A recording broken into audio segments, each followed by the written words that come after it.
Welcome to WagerTalk TV. I am Kelly Stewart, joined by Adam Trigger at Top Flight SI on Twitter and Dave Koken at Dave Koken. Make sure you're giving both guys a follow. Now, this isn't a game. If you told me at the beginning of the season we were going to be covering the UTSA Road Runners headed into El Paso to play the UTEP Miners, 12.5 is what this one opened up at, down to 11. And Dave, I'm going to go to you first because you and I were both on the Miners last week. Yep. I thought mid-third quarter we were dead in the water at FAU, and the Miners came rolling back. Had a shot to get that money line for me. They weren't able to get it done.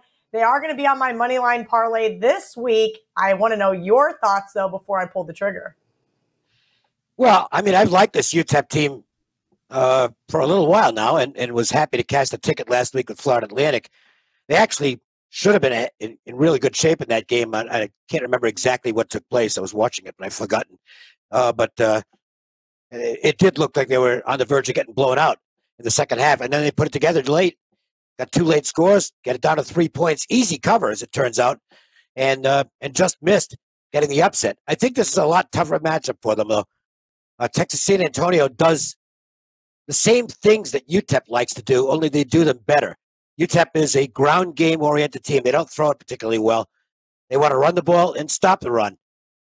And last week, that kind of worked out for them against the Florida Atlantic team that's not really good stopping the run.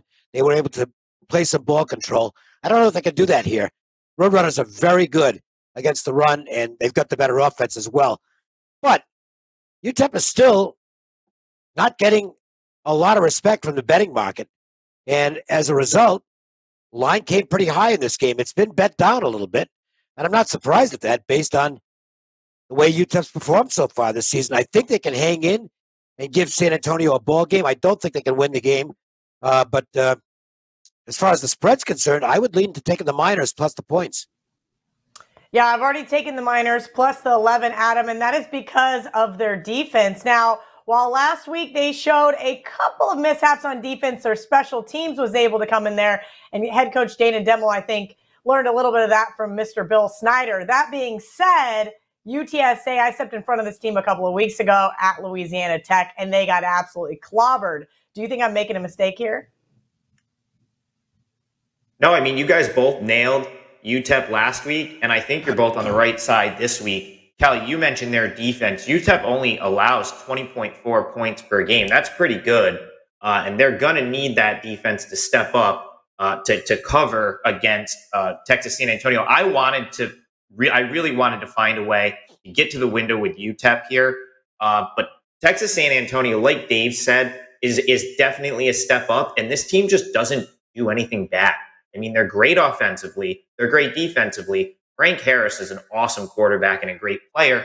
And they've had 2 weeks to prepare for this game. Now, UTEP's only has 2 losses this year. It's Boise State on the road. And then last week, a close game in what I thought was a tough road spot at Florida Atlantic. So from a home field perspective, I mean, this could be the biggest game in El Paso for UTEP in years, certainly that I can remember. So they should get a great crowd. I've already seen on Twitter that they're sort of hyping their fans up to come out. If their quarterback is solid, I like him. It's Gavin Hardison. He's a playmaker, but he turns it over, which is a concern of mine. So I lean toward UTEP because I know this line is shaded. I know that the books are going to make you lay a premium with Texas San Antonio. And like Dave said, it's already ticked down a little. If UTEP can avoid turnovers, I do think their defense can keep them in this game for the cover. It's probably not something I'll get to the window with, but my lean here would be to take the points with UTEP. I think they can hang around. All right, well, let's hope for my moneyline parlay that they can somehow spring the outright upset at home. Thank you to Dave. Thank you to Adam. Again, make sure you're following both of them on Twitter. Also, head over to our WagerTalk YouTube channel and check out all of our other videos.